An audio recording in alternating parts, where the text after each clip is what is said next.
The world believed I had created a miracle in a vial. My $60 million fortune was built on that single promise. But what no one knew, not even me at first, was that the miracle was a lie, and the vial contained a time bomb. They say science is about objective facts, about data, repeatable results, and the cold, hard pursuit of truth. I suppose for most that's accurate. But for me it was never objective. It was always deeply, profoundly personal. My journey into the heart of biochemistry didn't start with a flash of genius or a desire for fame. It started with a promise I made to my mother in a quiet, sterile room that smelled of antiseptic and fading hope. It was a promise that would lead me to a place where I held the power to save millions, a place where my name was synonymous with hope, a place from which I would fall so far it would take me 2 decades just to understand the view from the bottom. My name is Silas Blackwood. I am 68 years old, and this is the story of how my entire $60 million net worth, tied to a single noble lie, vanished into thin air. It begins, as all the most important stories do, with love. I adored my mother. She was a painter, a woman who saw the world in vibrant color and endless possibility, and I had to watch, helpless, as a thief in the night began to steal those colors from her, one by one. It was a rare neurodegenerative disease, a cruel and elegant monster that worked from the inside out. It didn't just weaken her body, it slowly, methodically erased the person I loved, smudging the brilliant portrait of her soul until only a faint outline remained. The doctors spoke in hushed, sympathetic tones about managing the decline, about quality of life, but all I heard was a death sentence delivered in installments. I was 22, a graduate student in biochemistry, and I felt utterly powerless. The night she died, I held her hand. It was so thin, so fragile, and I made her a promise. I whispered it into the silence of that hospital room. I will fix this. I will dedicate my life to understanding this, and I will destroy it. That promise became my religion. While my peers pursued lucrative positions in established pharmaceutical companies, I buried myself in academia. I became a ghost in the university labs, fueled by stale coffee and a burning, all-consuming obsession. I wasn't just working on a problem, I was waging a war against a memory. For 15 years, I chased shadows in genetic codes and protein structures. I failed and failed and failed again. Each dead end was a fresh wave of grief, a reminder of my impotence. And then, one Tuesday afternoon, it happened. It wasn't a eureka moment with lightning and thunder. It was a quiet anomaly on a screen. A single protein, a compound I had synthesized, was interacting with the damaged neural cells in my petri dish in a way I had never seen before. It wasn't just stopping the degradation. The data suggested it was rewinding it, rebuilding the cellular scaffolding that the disease had dismantled. My hands were shaking so badly, I had to grip the edge of the counter. After running the test again, and a 4th time, the conclusion was inescapable. I had found it. I named it Nexus 7. It was the answer to my promise. The university, however, saw it differently. They saw a long bureaucratic path, years of peer review, grant applications, and methodical, plodding research. They saw a university asset to be managed. But I saw the faces of people like my mother, people who didn't have years. I saw a clock ticking. The friction between my urgency and their caution became a chasm. So, I did the unthinkable. I walked away. I left my tenured position, my pension, my security. I took out a second mortgage on my small house, cashed out my meager retirement savings, and founded Aevum Therapeutics in a rented lab space above a laundromat. This conviction, this absolute certainty that I held the answer, was more powerful than any fear. It was my crusade. Before we continue, if you believe in the power of a mission, if you've ever felt that fire in your belly for something you believe in, consider subscribing to the channel. And please let me know in the comments where you're watching from today. It's a profound thing to see how far these stories can travel. Aevum Therapeutics wasn't built by venture capitalists in slick suits. It was built by hope. My first investors were not funds, they were families. I went to support groups, spoke in community halls, and laid my research out on folding tables. I showed them the data, but more than that, I showed them my conviction. They weren't investing in a company. They were investing in a chance for their loved ones. A father in Ohio sold his trucking business. A grandmother in Florida cashed in her annuity. Every dollar that came in was a prayer, a testament of faith, and the weight of that trust was immense. It was a heavier burden than any corporate balance sheet. For 5 years, we operated on that faith. We grew. We hired brilliant young scientists who were drawn to the mission, and we pushed Nexus 7 through preclinical trials with staggering success. The whispers in the medical community grew into a roar. We were the underdog, the David, taking on the Goliath of incurable disease. And to take the final critical step, the massively expensive, multi-stage human clinical trials, we needed to go public. I'll never forget the day of the IPO. Standing on that balcony overlooking the trading floor, the sound was a physical force, a chaotic symphony of shouting and ringing bells. When our ticker symbol, AEVT, flashed onto the board, the world seemed to hold its breath. And then it exploded. The stock price didn't just climb, it launched. In the space of a few hours, my life's work, my obsession, my promise to my mother, was assigned a monetary value. On paper, I was suddenly worth $60 million. But looking at that number, I didn't feel rich. I felt armed. That $60 million wasn't a personal fortune. It was an arsenal. It was the war chest I needed to fund the final stages of the fight, to get Nexus 7 out of the lab and into the hands of the people who needed it. I wasn't a CEO celebrating a windfall. I was a general who had just been handed the weapons to win the war. My face was on the cover of magazines. They called me a visionary, a humanitarian, the heir to Salk and Pasteur. I was Silas Blackwood, the man who was about to cure the incurable. And in my mind, failure was not an option. It wasn't even a possibility. The years that followed the IPO were a blur of ascent, a dizzying climb into the stratosphere of public adoration and scientific promise. Aevum Therapeutics was no longer just a company. It was a global symbol of hope.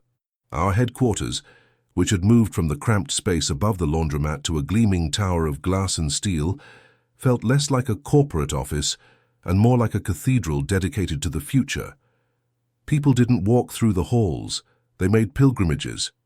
We would receive letters by the sackful not addressed to the company, but to me personally. They were filled with photographs of smiling children, of elderly parents, of husbands and wives, all afflicted by the very thief that had stolen my mother. They called me a hero, a savior. They told me they prayed for me every night. I read every single letter. At first it was humbling. Then it became fuel. And slowly, insidiously, it began to feel like an anointing. The weight of all that hope, all that faith, is a heavy thing to carry. It can either crush you or it can reshape you. It reshaped me. I began to see myself through their eyes. I wasn't just Silas Blackwood, the biochemist who got lucky. I was the shepherd of their hopes, the sole guardian of their future. The mission was no longer a scientific endeavor. It had become a sacred crusade, and I was its ordained leader. My own reflection in the mirror started to look less like the grieving son and more like the Messiah everyone believed me to be. This transformation was subtle. It wasn't in grand pronouncements, but in small, quiet shifts of the soul. It was in the way I started to dismiss the cautious advice of my financial planners to diversify my portfolio. My 60 million is not money, I would tell them, my voice filled with a conviction that felt holy. It is a public declaration of faith. Every single share I own is a promise to the people who are counting on me. To sell even one would be to admit the possibility of doubt. In my mind, it was an act of profound loyalty. In reality, it was an act of supreme hubris. I had chained my entire existence to the mast of a single ship, daring the ocean to prove me wrong. The Phase 1 and 2 clinical trials for Nexus 7 were by all accounts miraculous. Patients showed unprecedented improvement. The data was so overwhelmingly positive that it became difficult to maintain scientific objectivity. Within the walls of Aevum, a dangerous dogma began to take root. The belief that Nexus 7 was infallible. Any questioning of the data was no longer seen as scientific rigor. It was viewed as a form of heresy. And this is where the first crack appeared in the foundation of my kingdom. Her name was Dr. Anya Sharma. She was a brilliant biostatistician, a quiet, fiercely intelligent woman in her late 20s, whom I had personally recruited. She possessed a mind that saw the world not in narratives or hopes, but in the pure, unvarnished language of numbers.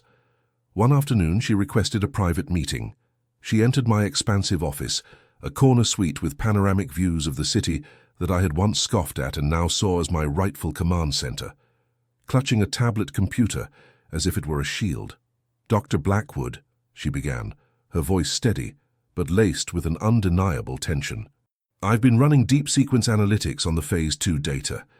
The primary endpoints are remarkable, of course, but I found something else. A statistical ghost." I leaned back in my leather chair, a benevolent smile on my face. "A ghost, Anya? We're scientists, not paranormal investigators." She didn't smile back. "In a small subset of the patient cohort, roughly 4%, I'm seeing a persistent low-level elevation of a specific inflammatory cytokine. It's subtle, almost within the margin of error, but the pattern is consistent. It suggests that while Nexus 7 is repairing neural pathways, it might also be triggering a minor but chronic autoimmune response in certain individuals." I listened, but I wasn't truly hearing her. I was filtering her words through the lens of my messianic certainty.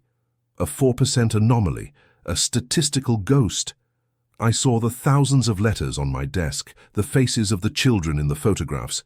4%, I said, my tone gentle, paternalistic. "Anya, 96% of patients are experiencing what can only be described as a miracle. The benefits are staggering, life-altering. Are you suggesting we halt our progress, that we delay this cure for millions because of a minor theoretical biomarker in a handful of outliers?" "I'm not suggesting we halt, sir," she countered, her gaze unwavering. "I'm suggesting we investigate. We need to understand why this is happening. A long-term chronic inflammation, even a low-level one, could have serious complications down the line. We have a duty to know." Her words, duty, know, pricked at me. They were the very words that had once been my guiding stars. But now, they sounded like obstacles. They sounded like doubt. And doubt was a luxury I could no longer afford. The momentum was too great, the hope too widespread. Admitting a potential flaw, even a small one, would be like a priest admitting he had his doubts about God during Sunday's sermon. It would cause a crisis of faith, not just in the public and our investors, but within the company itself. I made a decision in that moment. It felt pragmatic, necessary, even compassionate. I stood up, walked around my desk, and placed a hand on her shoulder. "Anya, your diligence is precisely why you are so valuable to this company. But you are looking at the trees, and my job is to see the forest. The greater good here is undeniable. We cannot let the perfect become the enemy of the good. To pause now to cast a shadow of doubt over this project for what is likely a statistical artifact would be a profound moral failure. It would condemn hundreds, maybe thousands, to further decline while we chase ghosts." I saw the conflict in her eyes. The scientist in her was screaming that this was wrong. But she was also young, and I was her legendary mentor, the man who was changing the world. I had wrapped my flawed logic in the noble language of moral necessity. I didn't fire her. I didn't bury her report. That would have been too crude, too obvious. I did something far more effective. The next week I publicly promoted her. I made her the head of a new, well-funded department focused on next-generation therapeutic modeling. I gave her a corner office, a significant raise, and a team of her own. I praised her brilliance in a company-wide memo. I was lauded for rewarding young talent, but we both knew what it was. It was a golden cage. I had taken her off the front lines, removed her from the Nexus 7 data stream, and effectively silenced her with praise and prestige. I had neutralized the threat of her objective mind. As she accepted the promotion, a mask of professional gratitude on her face, I felt a pang of something I refused to name. But I pushed it down, telling myself I was protecting the project. I was protecting the hope of millions. I was protecting my promise to my mother. Standing there in my glass tower, I looked out at the city below, a modern-day king surveying his domain. I had faced my first real challenge, not from a rival company or a regulatory body, but from the quiet voice of scientific truth within my own walls. And I had defeated it. I had no way of knowing that in silencing that one small voice of dissent, I had just cut the most important safety line we had, the sacred, essential, and unforgiving principle of honest doubt. With Anya Sharma safely reassigned to her gilded academic exile, a sense of serene, unassailable confidence settled over Aevum Therapeutics. The path to the final, pivotal Phase 3 trials seemed clear. We were no longer a scrappy startup. We were an institution, an engine of medical destiny. My days became a whirlwind of keynote speeches at global health summits, consultations with government panels, and covers of magazines that placed my face alongside icons of science and industry. I moved through this world not as a participant, but as its gravitational center. The Messiah complex I had been cultivating in private was now being nurtured and amplified by the entire world. Yet, even in the brightest sunlight, shadows can lengthen. The statistical ghost Anya had identified did not simply vanish. It began to haunt the periphery of our data. As we scaled up our preparations for the massive multi-thousand-patient Phase 3 study, the small anomaly she had flagged started to replicate. It was like a faint, discordant note in a symphony that only a few trained ears could detect. One of those ears belonged to Dr. Marcus Thorne. Marcus was more than my chief scientific officer, he was my oldest friend. We had been graduate students together, two young men with wildly different temperaments, but a shared passion for the mysteries of the cell. Where I was the fiery, mission-driven visionary, Marcus was the calm, methodical bedrock of pure science. He was my conscience, the man who had always kept my soaring ambition tethered to the hard ground of empirical evidence. For years, he had been my most trusted collaborator, the one person who could challenge me without fear. He came to my office late one evening, long after the rest of the building had emptied out. He didn't bother with pleasantries. He held up a data slate, his face etched with a gravity that immediately set me on edge. "Silas, we have a problem," he said, his voice low. "The cytokine markers Anya Sharma warned you about, they're not just statistical noise. We're seeing the pattern emerge more clearly in the Phase 3 pre-screening cohorts. It's still a small percentage, but it's a persistent signal. It's real." I looked at the charts he displayed. The elegant curves and plotted points felt like an accusation. My immediate instinctual response was not scientific curiosity, but a surge of defensive irritation. "Marcus, we've been over this," I said, my voice sharper than I intended. "It's a manageable side effect, a minor trade-off for an unparalleled therapeutic benefit. Every powerful drug in history has had a risk profile." "This is different," he insisted, his eyes boring into me. "We don't understand the mechanism. We're seeing signs of a systemic inflammatory cascade in a specific genetic subgroup. We're pushing a drug towards final approval without fully comprehending what it does to a segment of the population.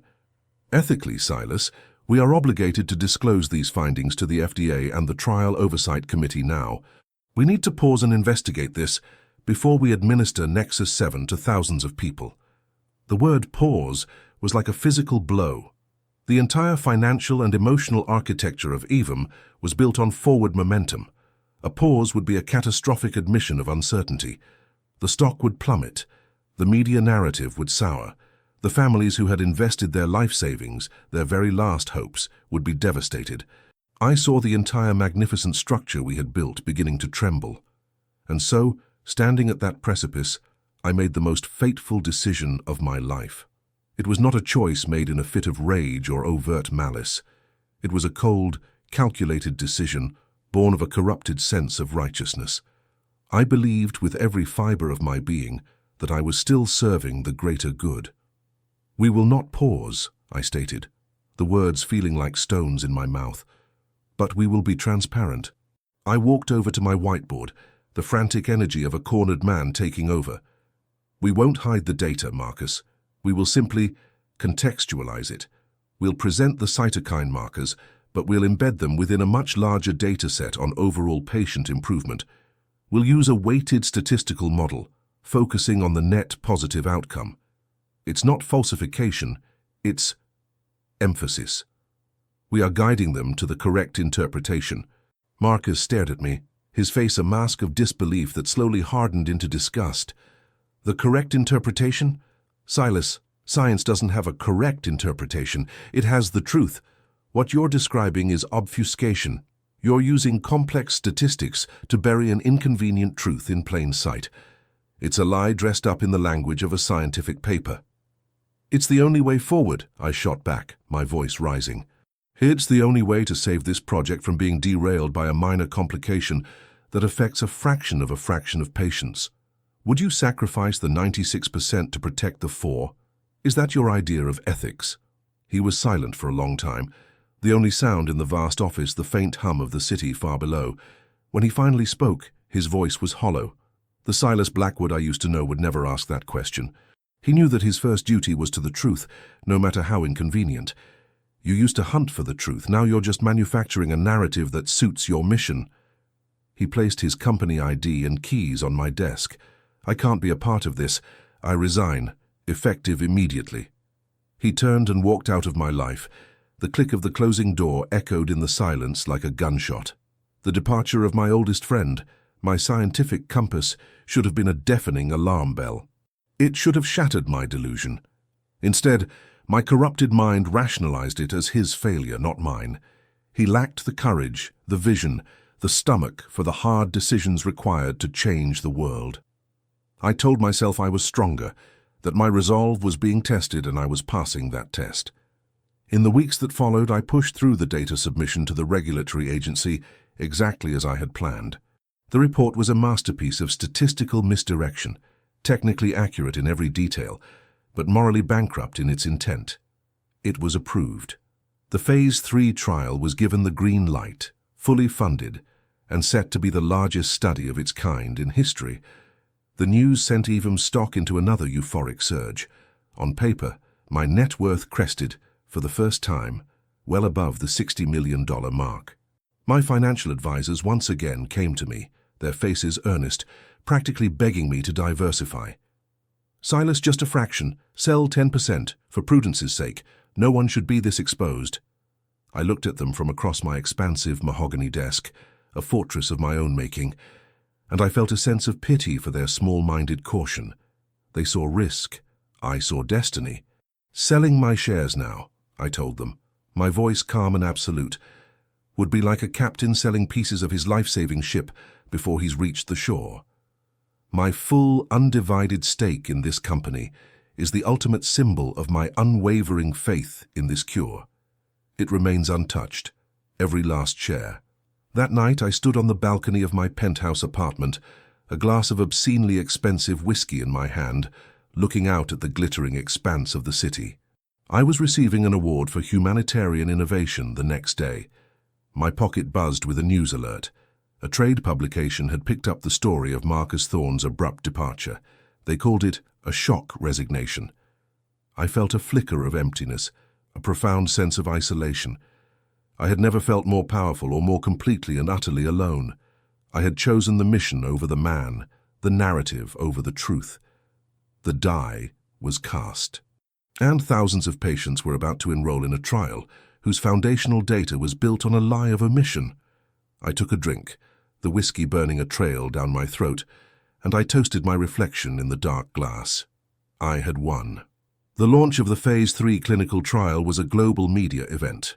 It was positioned not merely as a scientific study, but as the final triumphant chapter in a decade-long saga of hope against despair. We had recruitment centers in 20 countries, and the patient enrollment numbers were staggering, filled in record time by people desperate for a miracle. I became the public face of this monumental undertaking, a traveling apostle of progress. I gave calm, confident interviews from Zurich, Tokyo, and São Paulo, speaking in grand terms about the dawn of a new era in medicine that Nexus 7 would inaugurate. I projected an aura of absolute certainty, a serene commander guiding his forces into a battle he already knew was won. But beneath that placid surface, a gnawing anxiety had begun to fester. The departure of Marcus Thorne had left a void that couldn't be filled. In his absence, there was no one left with the authority or the courage to challenge my convictions. The executive boardroom, once a place of vigorous debate, now echoed with my own voice. My team, composed of brilliant but ambitious scientists who owed their careers to me, had learned a powerful lesson from Marcus's exile. Dissent was career suicide. They brought me only good news, filtered data that confirmed our biases, and optimistic projections that reinforced the narrative I had so carefully constructed. I had built an echo chamber around myself, a fortress of confirmation where the only truth allowed inside was the one I wanted to hear. The trial itself lasted 18 months. For a year and a half the world watched and I held my breath. It was a period of excruciating limbo. The trial was double-blind, meaning neither the patients nor the clinicians knew who was receiving Nexus 7 and who was receiving a placebo. The data flowed into a secure, encrypted digital lockbox, accessible only to an independent oversight committee. Every quarter, a brief, sterile report would be issued by the committee stating only that the trial was proceeding without incident. Each of these bulletins was a small reprieve, a stay of execution I celebrated with quiet, desperate relief. During this time, I became a phantom in my own life. I was present at meetings, but my mind was elsewhere. I would stand on stages delivering eloquent speeches about the future, while a cold dread coiled in my stomach. The statistical ghost Anya Sharma had identified, the one I had dismissed and then deliberately obscured, was no longer a distant whisper.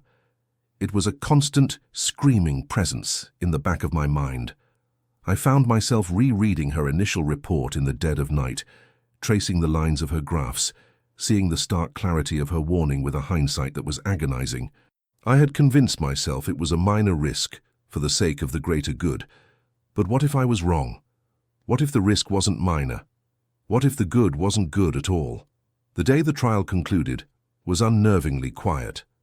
An automated email announced that the final data point had been collected and the dataset was now locked for final analysis by the independent commission. An agonizing 2-week period of silence followed. The financial markets were on edge. AEVT stock traded with manic volatility, every rumor or analyst's whisper sending it soaring or tumbling. The entire company, the entire community of patients and their families, the entire world of biotechnology was holding its breath, and I, their messiah, was in hell. I barely slept. I ate without tasting. I lost myself in the labyrinth of my office, pacing for hours, staring out at a city that seemed alien and distant. The verdict arrived not with a thunderclap, but with the soft chime of an incoming email. It was 1:17 a.m. on a Tuesday. The subject line was chillingly mundane. Phase 3 top-line results, AEVT 001. It was from the chairperson of the Oversight Committee. Attached was a password-protected file. My hands trembled so violently that it took me 3 attempts to type the password. I opened the document. It was a simple, stark summary, no more than 3 pages long. I didn't need to read the whole thing. The conclusion was in the first 2 bullet points, delivered with the cold, dispassionate precision of a guillotine. Primary endpoint.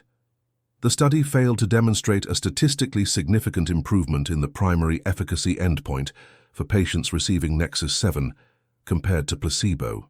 Key safety finding. A statistically significant increase in severe adverse autoimmune and inflammatory events was observed in the Nexus 7 cohort, consistent with the pre-specified subgroup of concern. I read the words again and again. My mind refused to process them. It was like reading a language I had suddenly forgotten, failed to demonstrate improvement.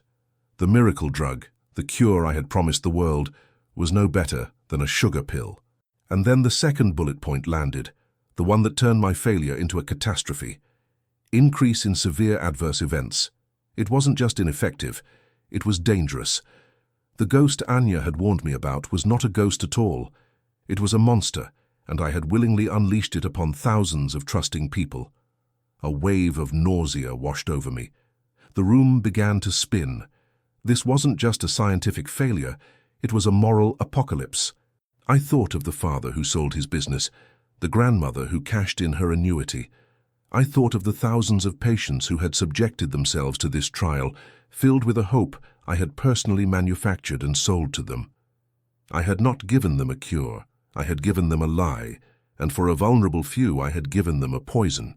I spent the rest of the night in a fugue state, frantically scouring the raw data tables attached to the report, searching for some flaw, some miscalculation, some alternative explanation that could salvage even a shred of my reality. There was none. The numbers were relentless, impartial, and absolute. The science, the discipline to which I had dedicated my life, the very tool I had used to build my empire, was now the instrument of its annihilation. Or worse, I had betrayed it first, and this was its righteous, inevitable judgment.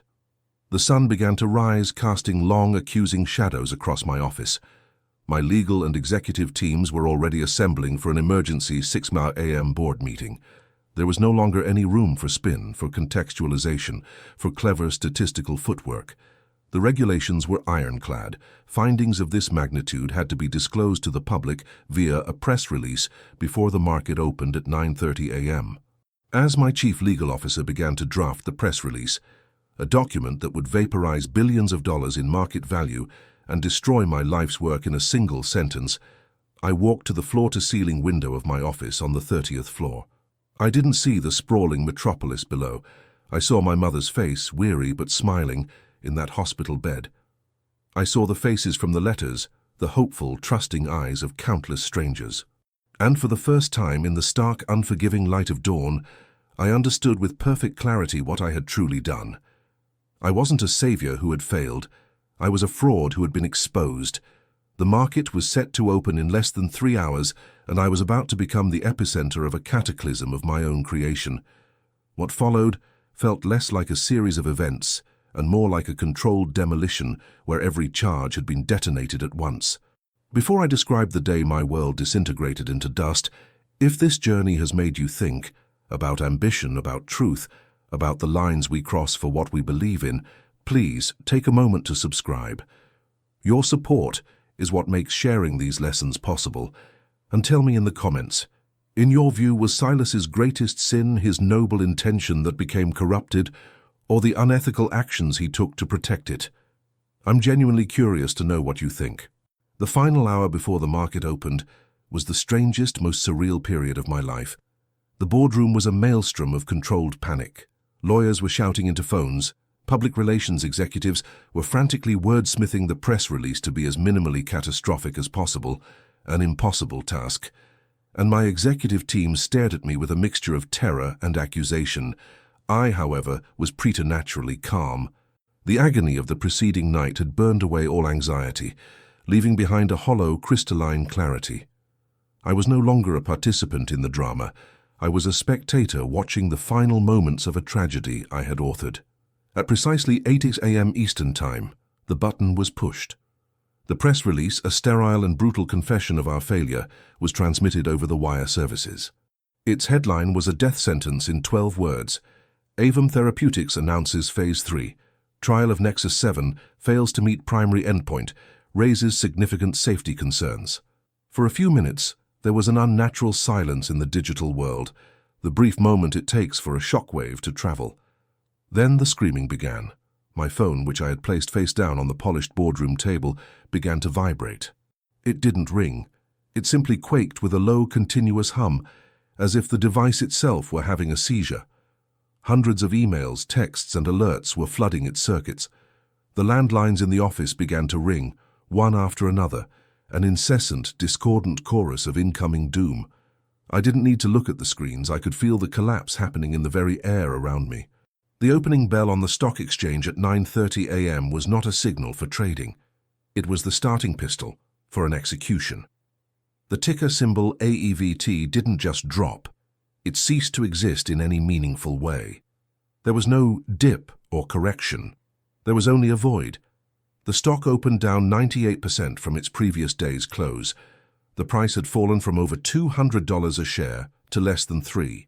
Trading was immediately halted by circuit breakers designed to prevent market panic, but it was like trying to halt a tsunami with a picket fence. The panic was already total. In less than 5 minutes of active trading, the $60 million that constituted my entire net worth, my entire identity, had been reduced to less than $1 million. But the true devastation was yet to come. Because I had refused to diversify, I had used my massively inflated stock holdings as collateral for everything in my life. The penthouse, the art collection, even a line of credit for the company itself. As the stock value evaporated, the calls began. Not from journalists or angry investors, but from the cold, polite voices in the risk management departments of banks. They were margin calls. They wanted their money, and the collateral I had pledged was now worthless. They began the process of forcibly liquidating my AEVT shares to cover the debt, selling millions of shares for pennies, a desperate act that only drove the stock price even further into the abyss, creating a death spiral of debt and liquidation. By noon, my $60 million fortune was zero. By 3 o'clock, my net worth was negative. I owed the banks millions of dollars that I did not have and could never repay. I was no longer a millionaire. I was catastrophically, hopelessly bankrupt. But the financial ruin, as complete as it was a gentle whisper compared to the hurricane of human fallout. The story was no longer about a failed drug. It was about my deception. An anonymous source from within Aevum. I knew it had to be someone who had seen Marcus or Anya's early warnings, leaked the story of the suppressed data to a major newspaper. The narrative shifted instantly and brutally. I was no longer a tragic figure of failed ambition. I was a conman, a charlatan who had knowingly endangered lives and defrauded investors for personal glory. The media, which had once celebrated me as a visionary, now descended like vultures. They swarmed our headquarters, camped outside my apartment building. My face was everywhere, juxtaposed with headlines that screamed fraud, betrayal, and the doctor of deceit. The most painful blows came not from strangers, but from the very people whose hope I had cultivated. Their letters of prayer and gratitude were replaced by emails filled with a raw, visceral hatred that scorched my soul. They sent me pictures of their loved ones, no longer smiling, but attached to hospital machines, accusing me of giving them false hope, of wasting their precious final months on a lie. A class action lawsuit was filed on behalf of the trial participants, another by investors. My name, the name I had worked my entire life to make synonymous with healing and integrity, was now attached to legal filings detailing gross negligence and securities fraud. The end came swiftly. The board of directors, the same people who had enabled my every decision, convened an emergency meeting from which I was excluded. An hour later, a courier delivered a letter to my office. My employment was terminated, effective immediately. I was to vacate the premises within the hour.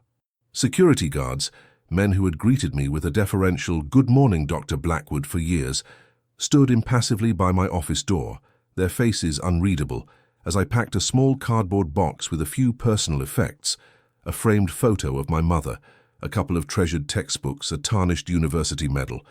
Walking through the halls of the company I had built from nothing was an out-of-body experience. Employees averted their gazes, pretending to be absorbed in their work, the silence thick with their fear and contempt. I was a leper, a source of contagion. As I stepped into the elevator, I saw a maintenance crew already prying the Aevum Therapeutics logo from the wall in the main lobby. The physical erasure of my legacy had begun before I had even left the building. The final definitive moment of my fall occurred as I stood on the street, holding my pathetic little box. The penthouse, the cars, the bank accounts, they had all been seized. My credit cards were declined, my phone would soon be shut off. I had nowhere to go. I had lost the money, the company, my reputation, my friends, and my life's mission. Standing on that anonymous stretch of pavement, with the city's indifferent crowds flowing around me, I finally understood the true nature of my bankruptcy. The financial loss was a symptom. The real disease was the utter and complete loss of self. Silas Blackwood, the visionary, the savior, the brilliant scientist, was dead. All that remained was a disgraced, broken old man in an expensive suit, holding a box of memories, with absolutely nothing left to lose. The immediate aftermath of the collapse was a period of profound dislocation, a grey, featureless landscape of shame. The lawsuits consumed what little remained, leaving me not just penniless, but shackled to a debt I would carry for the rest of my days. My name was radioactive. I was a pariah in the scientific community, a cautionary tale whispered at conferences, the villain in business school case studies. For a time, I simply drifted. I moved into a dingy, pay-by-the-week motel room on the industrial outskirts of a city where no one knew my face. The anonymity I found there was both a relief and a punishment. For the first year, I was haunted. Every time I closed my eyes, I saw the faces from the letters, their expressions of hope curdled into accusations. I saw Marcus walking out of my office, the disappointment in his eyes like a physical wound. The guilt was a tangible thing, a heavy cloak I couldn't take off. There were nights in that lonely room when the silence was so absolute. The only thing I could hear was the frantic beating of my own heart, a desperate drum counting out the rhythm of my failure. I had flown so close to the sun, convinced I was a creature of light, only to have my wax wings melt and plunge me into an ocean of darkness. Survival, however, is a stubborn instinct. The need to eat, to have a roof over one's head, forces you back into the world. My prestigious degrees and celebrated career were now liabilities. I took whatever work I could find that didn't require a background check or a resume. I washed dishes in the back of a greasy diner, the steam scalding my face, my hands raw and chapped. I worked the graveyard shift at a cavernous warehouse, stacking boxes, my body aching with a physical exhaustion that was almost a welcome distraction from the mental torment. These jobs were a brutal lesson in humility. I, who had once commanded boardrooms and addressed auditoriums of thousands, was now invisible, a ghost in a blue-collar uniform. No one cared about my theories on protein folding, they just cared if the floor was clean. It was during this period of forced invisibility that something unexpected began to happen. Stripped of my name, my reputation, my intellect and my ambition, I was forced to confront the man who was left. And for the first time in decades, I began to listen to the world outside my own head. I listened to the stories of the other invisible people around me, the single mother working 2 jobs, the immigrant dreaming of a better life, the old man struggling with loneliness. Their problems weren't about curing humanity. They were about surviving the day. Their triumphs weren't about IPOs and magazine covers. They were about a kind word, a shared meal, a moment of connection. In my grand messianic quest to save the world, I had forgotten how to see the individual human beings in it. The turning point, the beginning of a long, slow climb out of my self-inflicted abyss, came in the most unexpected of places, a small, underfunded hospice facility.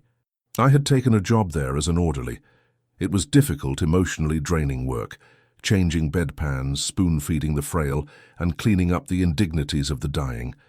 It was the furthest I could possibly get from the sterile, godlike power of my former laboratory, and it was there that I finally began to heal. One afternoon, I was assigned to a new patient, an elderly man in the final stages of pancreatic cancer. As I checked his chart on the door, my blood ran cold. The last name was Sharma. I entered the room with a sense of dread that was almost paralyzing. A woman was sitting by the bedside, holding her father's hand, and when she looked up, her eyes met mine. It was Anya. Years had passed. There were lines of sorrow and experience around her eyes that hadn't been there before, but I recognized her instantly. She recognized me, too. Her expression wasn't one of shock or anger, but of a deep, weary sadness. I stood there, frozen, unable to speak, the weight of my betrayal pressing down on me. I wanted to run, to disappear, but there was nowhere left to hide. She was the one who broke the silence. "Hello, Silas," she said, her voice quiet, devoid of accusation. I finally found my voice, a choked whisper. "Anya, I am so sorry." The words were utterly inadequate, a pathetic offering for the magnitude of my transgression. We spoke for a long time that afternoon and in the days that followed. I didn't make excuses. I didn't talk about my noble intentions or the pressure I was under. I simply owned my failure. I told her I was sorry for not listening, for my arrogance, for sacrificing the truth on the altar of my own ego. She, in turn, told me about the aftermath from her perspective, the guilt she felt for not fighting harder, the pain of watching her warnings come true. One day, as we sat in the quiet of her father's room, she said something that fundamentally reoriented my universe. "The mistake wasn't the ambition, Silas," she told me, her gaze fixed on her father's sleeping face. "The mistake was that you forgot the most fundamental rule of science. It's not about being right. It's about being willing to be proven wrong. You fell in love with your conclusion, and you were willing to do anything to protect it. That's not science. That's dogma. Her words were not an absolution, but they were a clarification. They gave me a framework to understand my fall. My mission to honor my mother hadn't been the problem. My obsession with being the sole author of that victory had been. I had sought a legacy, a monument to my own brilliance, and in doing so I had become blind to the truth. I stayed on at that hospice long after Mr. Sharma passed away. I found a strange, quiet purpose there. My life, which had once been about grand, sweeping gestures to save millions, became about small, singular acts of compassion. I learned that there is an immense grace in holding the hand of a stranger as they face their final moments. There is a profound meaning in listening to the stories of a life fully lived, in offering a comforting presence in the face of the ultimate unknown. I wasn't curing anyone. I wasn't changing the world. I was simply bearing witness. I lost $60 million, a fortune built on a foundation of hope that turned out to be sand. But in losing everything, I found the one thing that had been missing all along. I found a humility that connects you to the rest of humanity. I learned that the true measure of a person is not the height of their ascent, but the grace with which they handle their fall. The real cure I had been searching for all my life wasn't for a disease of the body. It was for a disease of the soul, the arrogance that isolates us, and the ego that convinces us we are gods. The greatest lesson of my life is this: real value is not found in what you build, but in what you become after it all comes crashing down. If this story has touched you, I ask you to do one small thing. Share it with someone who might be on their own difficult journey. And finally, leave a comment below and share the most important lesson you've ever learned about the difference between a healthy passion and a destructive obsession. I will read every one of your responses. Thank you for listening.